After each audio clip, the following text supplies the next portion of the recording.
June now. That's a long time away. And Harry, that's 3 race weekends that the team could really, or 2 race weekends they've missed, they could really have done with to try and get on top of this for Nika Racing brand new Honda. Yeah, it's difficult for the team, but then they will be learning a lot from the sister cars, from the works cars, and they'll learn, and because they'll be working together, it's in Honda's interest for them all to be as fast as they can be. So they'll no doubt be sharing data and information, and until he gets too close to the works Honda's. Yeah. then the supply will dry up. You saw Ian from Yokohama checking the track temperatures, and Ricardo has done 1 day of testing with the Honda at I'm going to say Knutstorp, but I don't mean that, do I? Mantorp. I thought it was in Sweden. No, Mantorp. Mantorp Park, yes, of course it was. Sorry, beg your pardon. Mantorp Park, exactly right. Not quite sure why I thought Knutstorp, because that's in Denmark. It was just the only word that came to me. I can't even remember where it was that we raced in Sweden when we had a round in Sweden. Ben? Anderstorp. There you go. And I wasn't even there. No, I know. Wasn't it that your first ever race? No. Oh, okay. I've been to lots of races. But that was a visit to Anderstorp where nobody blew up a toilet block, which for World Championships is, I believe, possibly unique. Very elderly. Ask your father. Let's pay attention to the times coming in now, because they're on good tyres. Yes. And these tyres will stay on the car for most of this session until the very end. So these are the times that will establish the order, basically, for most of our session. Surprised to see or hear how many drivers used new tyres in FP1. I would have thought, knowing what everybody knows about this track, i.e. that it's really rubbers up the more you use it, that you'd have been better off using old tyres in FP1 and not trying to get any time, but just trying to find a balance. Sometimes it's good, though, just to get that, use a new tyre, do a new tyre run from the start of the first session, so whatever setup changes you are doing are more relevant than if you were doing it on old rubber. But the problem is they're then finding out what the car is like on a track that they'll never use again. Yeah, that's a difficulty, because you are going to have loads of dust, and the track was definitely green this morning, but that's always going to be the case. But I think if you take one extra variable, which is the tyre out, then it gives you a bit more of a foundation to go from. Yeah, but by putting a new tyre on, aren't you adding a variable? I see where you're coming from, but I think it takes it out, because with an old tyre, you don't, although they'll know exactly what that tyre's done in the past, that there is more, it's had more heat cycles, it's been on different tarmac, there is more to potentially go wrong with that. And of course this is sort of all about setting the car up for this afternoon's qualifying session, really. It's not about your race trim. No, and they may be doing a race run, it depends. I'm pretty sure what they'd be doing at the moment is getting the car set for qualifying, but they may do a race run and see how the tyre longevity is and see what the degradation's like over a race distance later on in this session. Well, the qualifying thing is what's going to be another hurdle for Nick Katzberg, because as you were talking to Dave Scott earlier, who's engineering him this weekend, in qualifying you're going to go out nice and gently and bring in your tyre nice and gently, and then you're going to lay it all on the line on one lap, because that's going to be your best lap, and after that the tyre's not going to have the same amount of grip. So it's very, very tough, and something that even in the Blancpain Sprint Series, the car will have 2 or 3 good laps in the tyre. Here, because of the demands of the car, it's going to be considerably less. So he's going to have his belt straps done up even tighter than normal when he goes out in qualifying. Was that a little towing effort that we just saw there, or was it, not sure if it was maybe... Not sure. Whoa, someone's off in the background. That was a Honda. Castrol Honda off at the final corner. Hello in the truck. Oh, it wasn't. It was a Citroen, not a Chevrolet. Mar, isn't it, at least? And he's hit a styrofoam barrier. There's lots of styrofoam flying around there. So Marquin Haar goes off, and we will hopefully have an onboard lap with Rob Huff.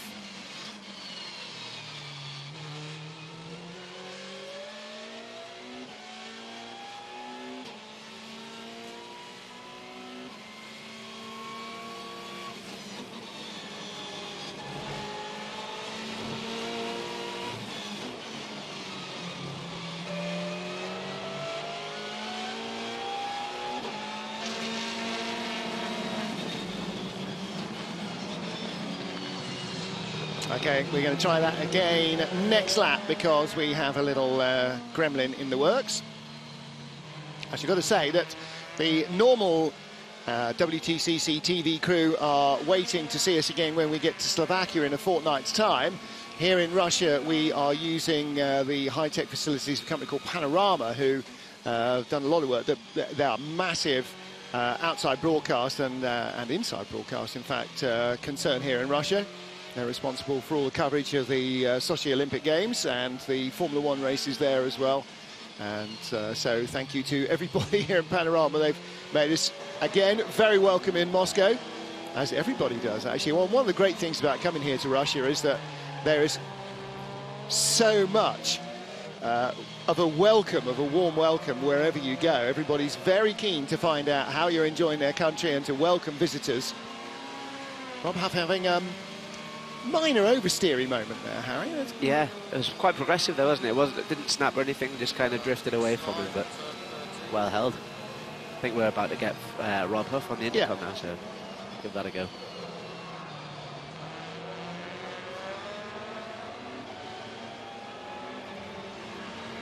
Across the start-finish line up to 5th gear, turn 1, very slippery on oversteer. Get into the apex, get on the power. Try not to run out too hard. Down to 3rd, tight left-hander. Get it in, bit of oversteer in the middle, hard on the power. Up to 4th, long right-hander. Very difficult, easing off the power, gently onto the brakes. Car's fully pitched over into the apex. Nice bit of traction there, bit of wheel spin up to 3rd. Tough left-hander, a lot of understeer through here. Hard on the power down the hill, missed the apex there. Back to the right, fast right-hander, rear of the car just floating around nicely. Uphill, tight left-hander, difficult on braking. Hold your breath, get into the apex, get on the power. Car sliding around nicely at the moment. Very slippery here. Back to the right-hand side, downhill, off camber. Driver's nightmare of a corner, that one. Another tight hairpin, working hard on this lap. Trying to hit all the apexes. Not too much problem with tyre wear so far today. Always just trying to be so gentle, getting on the power, squeezing it down, trying to get the maximum out of the car. Bit of understeer on the exit there. Long back straight, which is fantastic for the slipstreaming. Creates some great overtaking at the end. Hard braking point up here, very difficult to get the right point, easy to overdo it. Hard on the brakes. Did it nicely there, into the apex. Good run through the last corner. And past the thousands of Lada adoring fans on the start-finish line.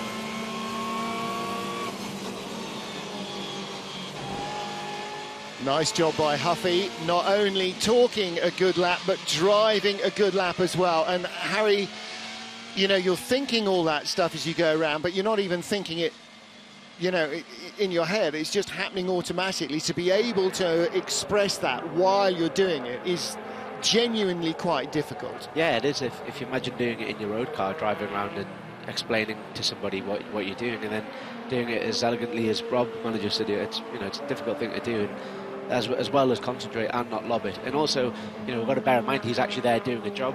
What he's doing for the TV is obviously secondary, and he has to focus on what he's doing. He can't, back off for that lap and have a bit more of a breather on it. He's still pushing on and pressing on while he's doing it. So it's pretty impressive stuff, really.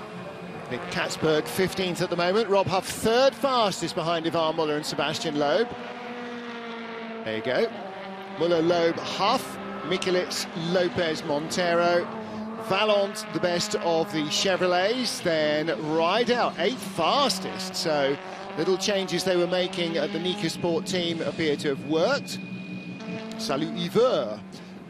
Then Tom Chilton, 9th. Nicky Katzberg, 10th fastest with that lap. So he's starting to learn the track a little bit more. Did free practice 0 yesterday, so that was another half an hour to try and get his head around it. But when you get a track like this where, as you watch Gabrielli here, sequence of corner,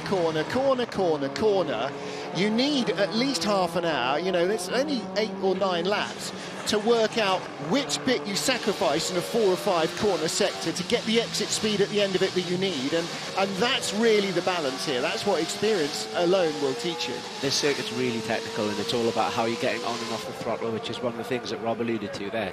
You know, blending in and out of the throttle is important, and the difference between a couple of tenths of a second is, you know, it can be millimetres on the track as to when you're putting your foot down and when you're, you know, which foot you're putting down on the brake or the throttle. So that side of it will take a bit of time to learn. And you've got to remember, there's nobody who's in this that's a bad driver.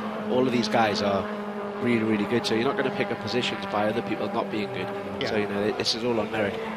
The cars aren't going to break and the drivers aren't going to throw it into the scenery. Generally, any position you get, you had to fight really hard for. Changes going on wholesale under the rear end again of Thiago Montero's Honda. So I wonder whether they are now changing Thiago's car to mimic what Gabrielli's setup is, having done something different with it earlier in the session. Again, it's the rear suspension attitude that they're changing. What the back end does directly affects what the front end does, and the front end in these touring cars does steering, accelerating, braking. It does everything. Essentially, the rear wheels complement or distract from that while keeping the exhaust off the ground. They're not a major factor in how the car accelerates or brakes, but how it corners, they do have a big effect. Yeah, when they release their grip to allow the car to rotate, that's the key thing with these cars. But that was interesting looking at the in-car shot there. Tarquini had Thiago had it looked like a folder, like a clip folder, which he had notes on, which I can only assume has come from his data engineer, who will have, as the cars come in, downloaded it, taken the data back, analysed it, probably printed it, and then given it to Thiago, so he can sit there and analyse exactly where, you know, he can potentially gain more time. Yeah, looking at maybe one particular apex where he's braking too hard or too late, or trying to find a way of. And this, you know, this is what young karters learn, young racing drivers learn from school age, is comparing your trace with somebody else's and seeing, how is he earlier on the throttle here? I can't be any earlier on the throttle. How is he doing that? And that's what they learn, and it's a constant pursuit of perfection, isn't it? Yeah, it's easy, really. You've just got to brake later and get on the throttle sooner. But sometimes it's not. Sometimes you've got to brake earlier and get on the throttle sooner. And so it's how you blend, again, how you blend a sequence of corners together to get the perfection. It is a little bit like baking a cake. You know, it's experience tells you a lot. It's not just the exact weights and measures, because that doesn't always cut it. Sometimes you've got to blend it in with what you know. Yeah, no, sorry, I was being sarcastic there, but that's what they'll quite often show you a data trace and say, you just need to brake, you know, a fraction of a second later there and then get on the throttle a fraction of a second earlier, and you think, I'm trying to do it as soon and as late as I possibly can anyway, and it's that difference between finding where you can do that and find that tiny bit of improvement. As I always say, if it was that easy, I'd be doing it. You hit Coronel on the limiter there, actually. I thought in FP1 we noticed there was an onboarded Valence car, and he was on the limiter as well. So strange, because you try not to have any limiter activity, but it may be that Chevy has a slight compromise with its gear ratios. Yeah, because you basically homologate 2 sets of gears for the season. And there are corners that are obviously going to fall uncomfortably between too many and not enough revs. And maybe again that's something they're playing with, whether they go with too many in second and not enough in third, or the other way around. Gabriele Tarquini, second fastest at the moment. And this should be well, it was going to be a better lap at the start of this lap, but he's backed out of it. We've got 4 sectors in this session, although our timing screens are only showing 3, which is a little confusing. But Tarquini's effort, he came into the pits at the start of that session, so he did what he usually does, put an old set of tyres on, did a shakedown lap, then the Hondas tend to come in, have a few things changed, and new tyres go on, or a better tyre set goes on, and then they go out and do their laps after the massive pack have done theirs. So that first that effort that we just saw was actually his first lap out on the track. Yeah. Hugo Valence has just set the fastest first sector race. Queen Juan Ma for Citroën, race winner, race 1 or race 2 last year? I forget now. 2. Race 2. Yeah. He has just gone 3rd fastest after flinging it off at the final corner. And Hugo Valence there, you saw instantly from his hands the moment he hit the brakes, didn't you, Harry? That's when the car started to twitch. Yeah, we've seen that the last few years here. There's obviously a lot of bumps on the braking area in that final corner, and yeah, he managed to catch up, but obviously that's what probably caught Mar out earlier on. Yeah. It could be worse. We could be racing around Red Square, where apparently it's quite bumpy. Oh dear, never mind. Gents, you asked me a question at the end of the last session about Stefano D'Aste's car, whether he had the upgrades from Chevrolet, and his chassis and aero is exactly the same as all the other cars, but he has, or Renault Munich has not paid for the engine upgrade, so he is still about 15 horsepower down on the rest of the Chevrolets. I asked the same question myself and got exactly the same answer, yes. But also I led you up a blind path, because they were supposed to have a Thailand driver, a Thai driver? Yeah, Thai driver, coming into the car for Slovakia, but apparently certain things have not been processed, and therefore that is on hold at the moment. Ah, OK. Certain things have not cleared. Yes, OK. Exactly. Ivan Muller out on track again and looking to try and find a bit of improvement as we see his teammate Qinghua Ma, who now comes back up to fourth fastest after Hugo Valence went third. And Mehdi Banani, whose light was definitely hidden under a bushel in the first free practice, second fastest. Now, the new timing system has a habit of flashing repeatedly, but far too fast for you to actually read it, a message up on screen. Somebody had a time disallowed. Car 7, if you squint really small letters in yellow at the bottom, it does say car 7. Even with my reading glasses on, I can't squint that much. No, I mean, it's ridiculous. I know. But Hugo Valence time, which is in third, it's been disallowed, but it hasn't been removed from the timing screen, so he stays in third. As I imagine there's probably not a system in place for removing things. Lopez goes second quickest as we ride on board. Again, Harry, look at the foot box there briefly. You can see on the throttle pedal something you'd never see in a normal road car, which is guards to keep the foot on the pedal. Yeah. So instead of being a flat pedal, it's sort of like a little box that you put your foot in. Explain what that's all about. Well, obviously, even for a touring car, these things, they do generate a lot of sideward G-force. So if you're going around the corner in fifth gear, like turn 1, for example, where there's bumps, you're bouncing around in the car quite a lot, and it is quite easy for your foot to come off the pedal and slip to the right-hand side, or in that instance, but depending on obviously which way the corner goes. But it's just to keep your foot on the throttle pedal, because the last thing you need is for it to slip off. And look at the concentration from Ivan. What was he looking down at there? He was looking down at something. They'll have some sort of limiter light. Some little indicator lights there. Then he drills the throttle, sits and waits, and then looks up to see where he's going and releases the handbrake and the clutch hold. It'd be interesting to see if we could get a pedal shot at the next time they do a free practice start like that. See what they're doing with the clutch, if anything at all. I think they get the clutch to biting point and then it's held with the lever. That's how I understand it anyway. So, again, Jose Maria Lopez there, right foot buried, so this will be the back straight. Nowhere else is he going to keep... Yes, there you go. Well, there's Montero on the back straight, but Jose Maria is on the back straight as well. Nowhere else are you going to keep your foot buried on the right pedal for that long. That was a big old lock up, that actually. You could see the line left. Thiago Montero, is this going to be a quick lap from him? It's his best. Doesn't move him up from 10th place, though. Time to head back into the pits and change whatever they changed, either back or further.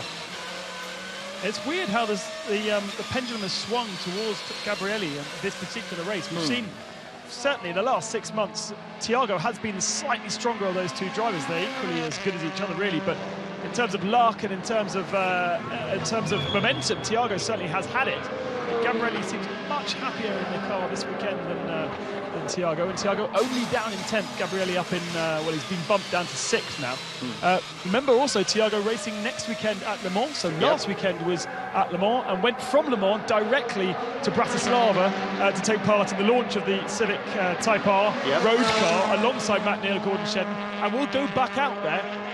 Well, not next week, Gabrielli's going next week, but then after Le Mans, he's going to do the last couple of days before we arrive. Exactly. So we arrive on the Wednesday, or the teams will arrive on Tuesday, Wednesday, as Honda are taking their 2400 Civic Type R's away from the circuit. We come in and take over. But Honda will already have their hospitality awning up. Poor Dario has been making cappuccinos for weeks. I know. Bless him. He'll be cappuccinoed out by the time we get there. However, he will be down to a new world record for producing a cappuccino from the moment you walk in the tent. Nicky Katzberg, 13th fastest, and goes 5th. That's a good lap. Look at that. 1:39.6. First session, he did a 1:40.9, 1.3 seconds. Harry, that's an indication now. He's going, OK, now I'm starting to get this thing. Yeah, that's a mid-lap and starting lap. I mean, he's ahead of Huff as well, isn't he? Yep. So, yeah, it's a good effort. What's happened in the last couple of minutes is the cloud, this very thick black cloud, has come over and covered the sun, and the temperature, air temperature, has plummeted. I don't think it's going to bring rain, but it's much cooler, and that must be helping the engines. Yeah, it's not changing the track temperature, as you can see in some of the shots. It's still very sunny. Not where you are, Ben, in the pit lane, but it is still very sunny where Tom Coronel is. That's right. We'll just shade that a little bit. Close the aperture a fraction. Coronel on a quick one as well, and he needs to be. He's only 14th at the moment. He's looking to get well up on the race 2 grid. Look again, see how much it's picking up a wheel, and Harry's still understeering a little more than you like. Is he going to go firmer again on the front springs as Norby is shot off at the final corner? Yeah, that's a couple of times we've seen that happen now. Oh no, that's not the final call. That's up at the end at that 7 or 8 or wherever it is at the end of the lap. 9. 9, yeah. Not the end of the lap, but the end of the little 17. short rise, yeah. And isn't it lovely to see us using the track without the chicane? So they are such a challenge now. And he went off very early. He must have pitched it in on the curve. I'm saying yes. I mean, where the lines are, it's a continuation of the curve. Now, obviously, Harry, that was a fairly feeble effort at 5th laning, and I think that's what caught him out there. Yeah. He just doesn't have the experience, does he? No, he must have someone else driving him, I think, on the roads around here. But he needs to have a bit more experience with us in the car. Maybe he put the wrong coordinates into his sat-nav. Do you know what? It might well be that. It might well be that. And that had all the hallmarks of heading off for an hour and a half in the wrong direction. Norbert Mikulits shedding gravel, so everybody else comes back in now for a little bit as well. And he's doing the decent thing, actually, which is try to stay offline. Obviously, unfortunately, when you get to the corner and you start turning, that's when the car drops all the gravel anyway. Yeah, you save that for qualifying. When you drop in the gravel, then ruin everybody else's day. Yeah, set a fast lap and then accidentally go off. Yeah. Here's Ricard, personal best lap. He's 13th at the moment. So not far away as it stands. Chilton 12th, Montero 11th, Norby 10th before he shot off. I'm presuming that Rydell and Katzberg will have a few more sets of completely new tyres, won't they? So Katzberg's lap that puts him up in 5th probably was done on a brand new set of tyres that no one else has access to. Quite possibly. Yeah. You don't get the full set of 16, do you? Do you have 4 less? I think it's per driver, so because it's his first round, that's a good point, Ben. I think he'll have had an extra 2. Yeah, but do you?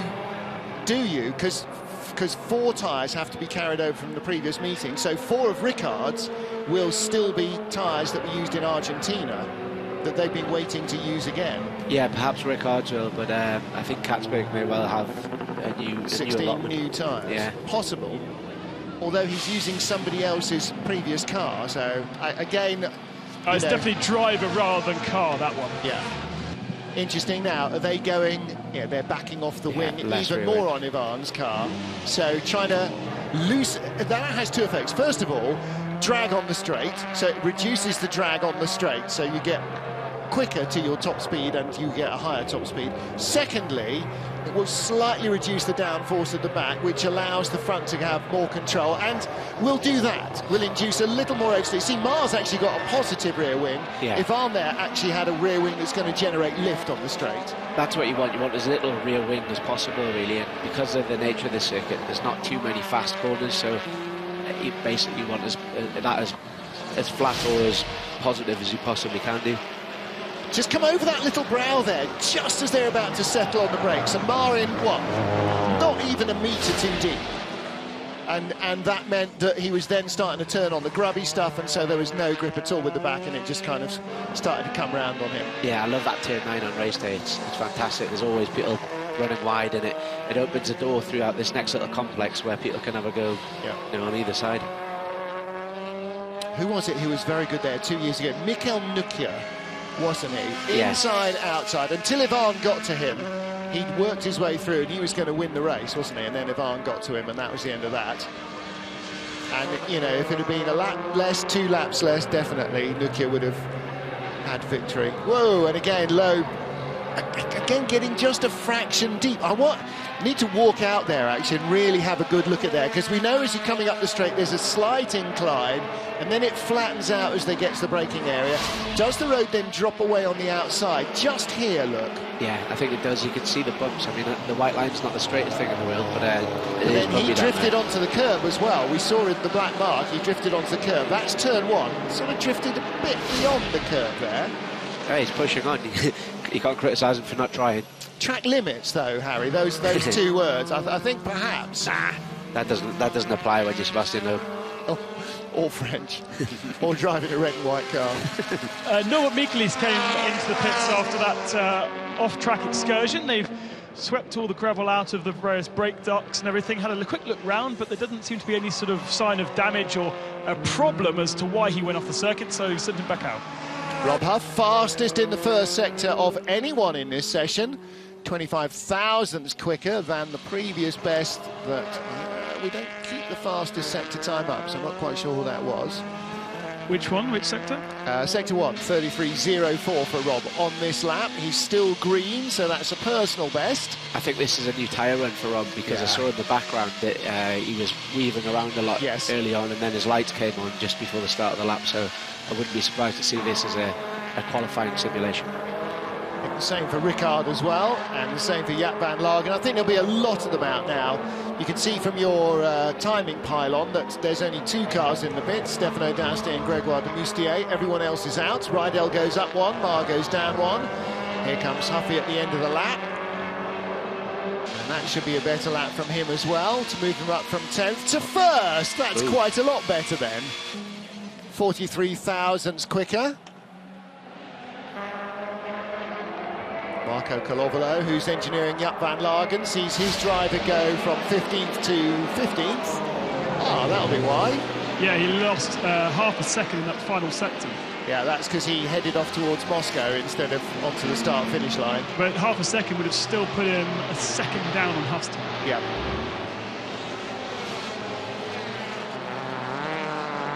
Rob really seeming to be, and again, of course, don't forget, Huffy has been here and has raced here a couple of times before. Both times we've been here, he was racing, whereas for Jaap, this is virgin territory.